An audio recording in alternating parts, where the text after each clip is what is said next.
And we're live. All right, so we're walking around the Wargame HQ. We got the mobile cam going instead of the danger cam. So this is the Normandy 44 game. Our good buddy Todd, GM in there, and 4 players banging away at it here. Unfortunately, we've got some serious fluorescent light glare off the plexi. We're just going to have to live with that. Sorry, folks. That's the best we can do with it. Pretty much good chunk of the reinforcements are on the board. That's why all the allies are off the setup sheet there. But yeah, the battle is going. Okay. Scoot around the other side of the map where we can see it right side up as we walk around here. But we'll get to some of those other tables in just a minute. Try and do this slow and steady. Ooh. Straight up. But you have an artillery or naval bombardment cannon. You get the 2 to 1. All right, so that's Normandy 44. We're going to keep walking. That's the table where Nineveh was being played earlier. That one wrapped up. Not sure how it came out. We're going to check out. So the Song for War guys are back, and they have re-engineered their previous Medfront game into 2 separate games. This clearly is the Italy game, and we'll see the North Africa one during some of our time here as well. So I'm going to zoom in a little and get you all a little closer on some of these. Right? What's here? My ship transport. 1 pickup. So it has to be a pickup move drop off. It can't be a move at the move. That's the best I can do. Okay. Or I can load up on that side. What do I want to engage with? Do I want to engage? We're trying to pick up a little bit of the ambient sound of the guys just playing, but not sure how well that's coming through. So this isn't one of our scheduled events. This is the Doctor's Wits and Ian here taking a look at Or it's a small sky, but it's still a big sky. something that looks kind of interesting. Approach, you still got the whole eastern seaboard of options, and I'm just making my best guess. Okay, so I'm going to opt to take 3 shots against your dropship.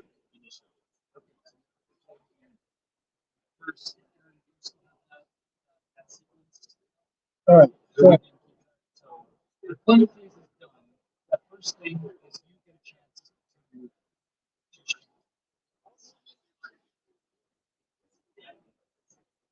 Okay. I have John, I'll go back and check. I'll get back to you in just a second. Okay. I've taken 3 shots up. And do I not, I mean, I've already made the thing. Okay. So now, so that was the shoot. Then we do the boom, which didn't happen because there was no last week. I am dropping my ship. I put it in G06. So I put it here. And now we reset it. Now you have the opportunity to shoot some more. Okay. But now I go boom first. Right? No, you shoot first. Okay. And then boom. Right. So now, so now you're going to put like a line. Okay. So. Have like second. Yes.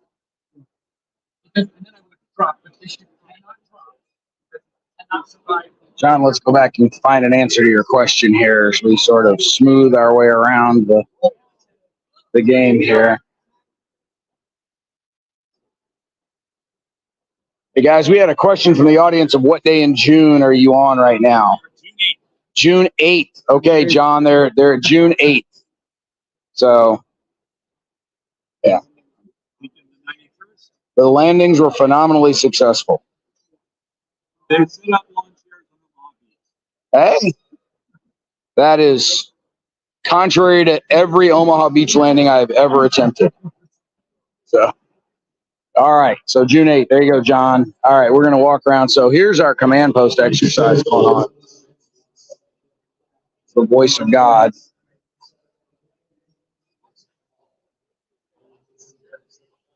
So I think we're still in orders prep phase at this point. We're still building our order. We have not yet started the actual exercise. So this is them sorting the table of organization here. So they're sorting out their task org. Ah, okay. So our S3 is still working on some movement orders. Sorry. Well, you hope. No, they're good. They're good men. You know, they do quality work. We're feeding that into S3. We're going to set the movie there. Remember, guys, there are only two kinds of missions ever. There are maneuver successes and intelligence failures. Those are the only things you get. Right? All right. So for our command post exercise, you've heard Gary talk about these. You've heard me talk about them some. There's the common operational map down there in front of you. We've brought this collection of folks in here and given them each a role within the staff. Jeff, our guy in the green t-shirt right there, and Jim, our guy in the black over there, assisted by Rob, our other guy in the black over there, are coaching this session where we've given each of these guys a role, and it is their job to, as a staff, using those roles, come together and craft their order for their battalion mission. And then we're going to start the game in a little bit and watch what happens as the battle unfolds. And as the situation changes, as the plan goes completely to crap like 10 minutes in, we will we'll watch the staff adjust their plan as the battle unfolds and see where we go from there. So we'll check back in with these guys in a little while. We're going to keep walking over here a little bit. So the Brazen Chariots game appears to be breaking up a little bit. We'll get an update from Gary and Lee here in a second about how far they got. But they've been at this for 4 hours. The way we're playing Brazen Chariots at Origins this year is this is a rolling game. So where this scenario leaves off tonight, we're going to leave everything in place. Tomorrow morning's session, tomorrow noon session, we'll pick up where these guys left off. And after that one's done, the session tomorrow night at 6, we'll pick up where those guys leave off. And we'll just keep the game rolling forward as we go. So we'll get an update from these guys here in just a second. So the Pico Armor guys are here and set up now. So these are the little hex maps that this is an adaptation of Panzer Blitz that we're using the 3mm Pico Armor minis on. So the minis will be on stands that resemble a counter, but that whole 3D effect sort of lends a new atmosphere to the battle as these guys, as the game unfolds. So that's what we're looking at here for Pico Armor. We'll get a better look at this tomorrow also. Similarly, over here, the Quatre Bras guys will be here tomorrow. So we've got the Charge Eagles Rising game, and we'll be playing Quatre Bras 6 times over the next 4 days, 3 days. So we'll have a bunch of Napoleonic minis going. So. All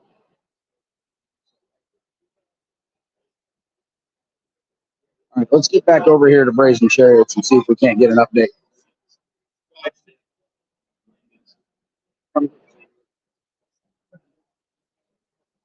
All right, Lee, we got a live audience of like almost 20 people. What happened in the Brazen Chariot scenario? Well, we got pretty much one turn done. The 7th Armored Division attacked this way. Chase Area 8 all up there. They're now locked into, or tied into the defense perimeter up there. Just on the second day, 21 Panzer came down here, really wrecked the 4th Armored Brigade. So this Armored Brigade, they got to figure out what they're going to do. The Indians pushed in right here. They're chewing into that Camp Cripple up there. There's a New Zealand division coming. There's a South African division coming. Still a lot to happen in the second term. 15th Panzer, they're moving in. They're moving up. Nothing's happened yet. I just want to confirm. This is a 4-hour session, and you guys got turn 1 done. And we got into turn 2, yes. Okay. There was a lot of future. Got it. Of course there is, because that's what we do. Like, we teach the stuff, right? Yes, yes. Yeah, cool. So there you go. So we'll zoom in today. Away all that games over there. Give them all this away. Nice thing about that game, you can play. Yeah, there's Gary explaining raffle stuff to everybody. I'll keep this one. I'll give it to Bill. Walk back over to raffle stuff here. We'll go back past the command post exercise so you can see these guys still in action.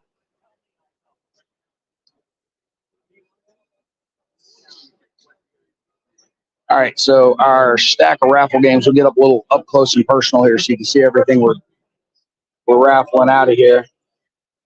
Most of this stack, pretty much all the stack except for the copy of Charge up at the top, came from GMT. So thank you very much, GMT. That was very awesome of you to share those for us to be able to raffle off to our players. Most of this stack over here came out of the personal stashes of some of the Dragoons, as well as we got a bunch of sort of one-offs up here. So some stuff from Tiny Battle, a couple other folks. So the way this works is everybody that plays in the game with us gets a raffle ticket, and they're going to dump their raffle tickets in the cups back behind me that correspond to the game they're trying to win. So that way you're only taking your raffle shots at something you would actually want instead of just getting whatever we hand you based on when we draw your ticket. So that's kind of cool and gets the games to people that really want them. I'm sure we'll end up adding a couple more raffle games once the guys from Catastrophe and Deets and Fort Circle all get here tomorrow. Check in with us. The voice of God you're hearing overhead is that's the exhibit hall closing up for the exhibitors to finish working on stuff. So, all right, Todd, how did it all end up? A live audience here. We made it through 3 turns, teaching 4 people in 4 hours. So I think we made pretty good progress. Cool. The Allies had extraordinary luck, except with their DD tanks. But otherwise, scatters were really good, and they only actually had 1 cadre. Okay. The entire game, and they only lost 1 unit in full. Oh, wow. So the Germans will be hard pressed to pull them off in the 7 turn game. Okay. Well, folks learned and folks had a good time, right? Right. That's what we're after. That's what we're after. Hopefully having it in stock in the next month. Yeah. And look, there's plenty of the 40X games also in stock with GMT right now, and a couple of them in our raffle. So, all right, we're going to walk around a little bit of the exhibit hall here as we meander some. Not the exhibit hall. I'm sorry, the event hall. We haven't had the event HQ right next to us. What's funny is folks don't ever make it to the event HQ. They sort of get as far as us and stop and start asking questions, which is kind of nutty. But we try to answer them for them. So the HMGS dudes are right across the aisle from us. So we've here we go. We've got a Depot Raid. So that's it's got some modern minis combat or some early 20th century combat. I mean, that's modern enough for most of you. Not sure what this one is. It's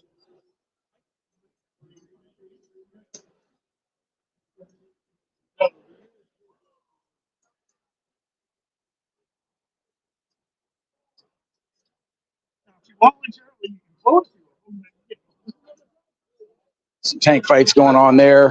This is a giant apocalyptic looking Car Wars battle where they're it's sort of half demo derby, half Car Wars, chasing each other around, blowing stuff up.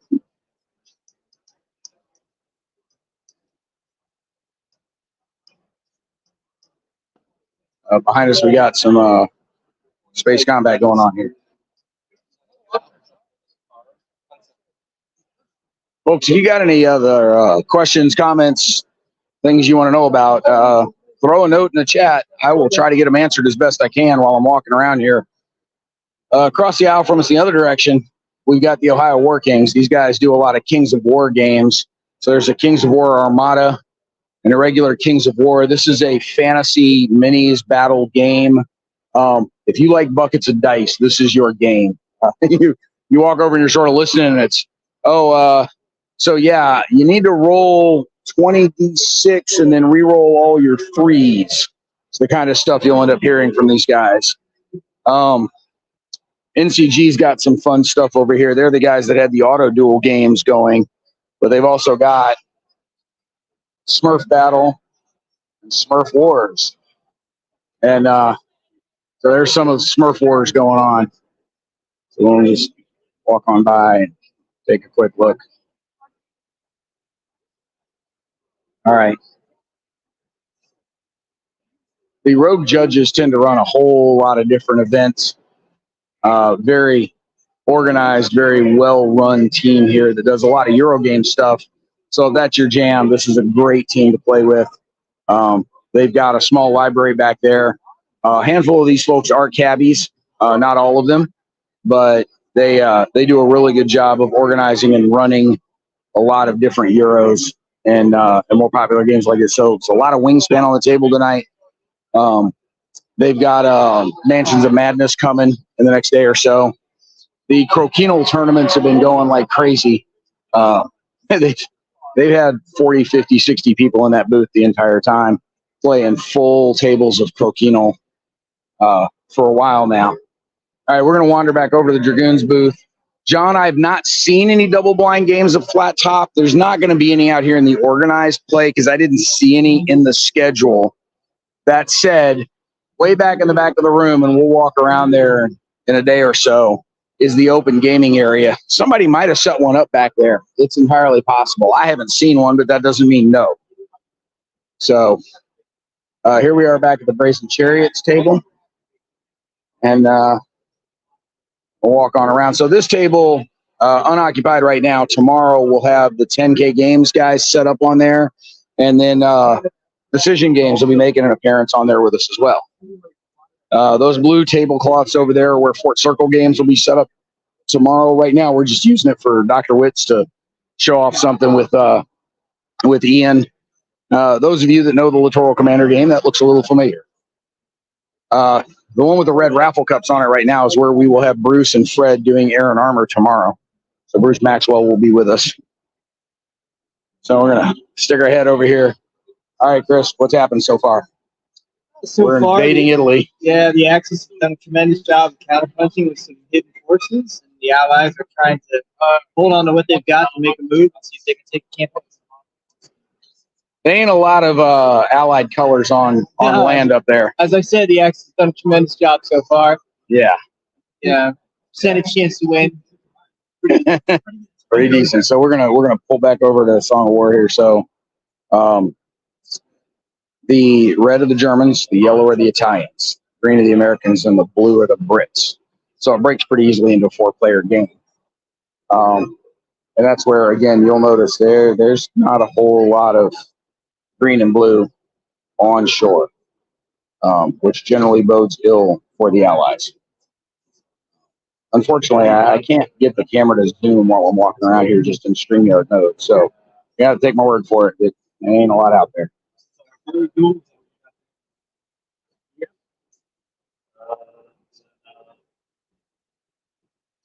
All right, we're going to go back in and check in on the CPX one more time before we unplug for the night.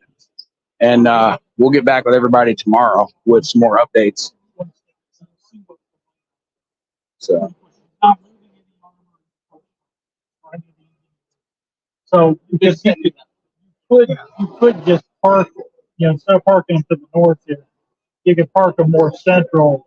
And then once you decide which is the better route based on the intel. Yeah, based on the intel. sounds like a decision point that needs a PIR tied to it. Right. Yeah. Up there on the map. And, draw your two routes. This is route 1, route 2, and then what's my trick? If I see a lot of guys to the west, I'll go east. If I see a lot of guys east, I go west.